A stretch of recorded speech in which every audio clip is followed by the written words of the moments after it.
KPK sita dokumen dan bukti elektronik dari penggeledahan di Probolinggo.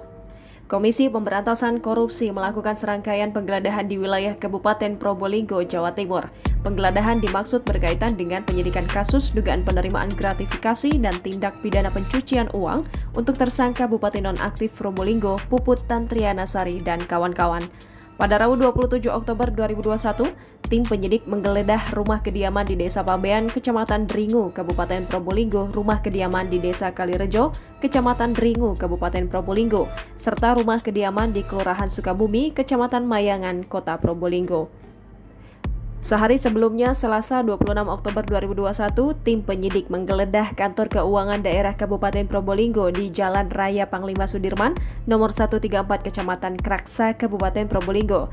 Kemudian beberapa lokasi lainnya di Dusun Keranjan, Kelurahan Desa Jatiadi, Kecamatan Gending, Kabupaten Probolinggo, Dusun Blimbing, Desa Gading Wetan, Kecamatan Gading, Kabupaten Probolinggo, Dusun Taman, Desa Sembaung, Kecamatan Gending, Kabupaten Probolinggo, dan Kelurahan Patokan, Keraksan, Kabupaten Probolinggo.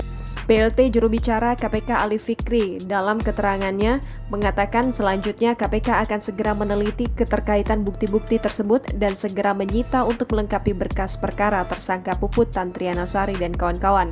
Diketahui KPK menetapkan pasangan suami istri Puput Tantriana Sari dan anggota DPR nonaktif Hasan Aminuddin sebagai tersangka kasus dugaan gratifikasi dan pencucian uang.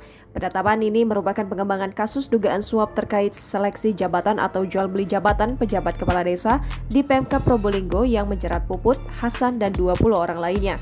Dalam kasus jual beli jabatan kepala desa, Puput dan Hasan mematok tarif 20 juta rupiah untuk aparatur sipil negara yang ingin menjadi pejabat kepala desa. Tak hanya uang 20 juta rupiah, para calon pejabat kepala desa juga wajib memberikan upeti dalam bentuk penyewaan tanah ke kas desa dengan tarif 5 juta rupiah per hektar.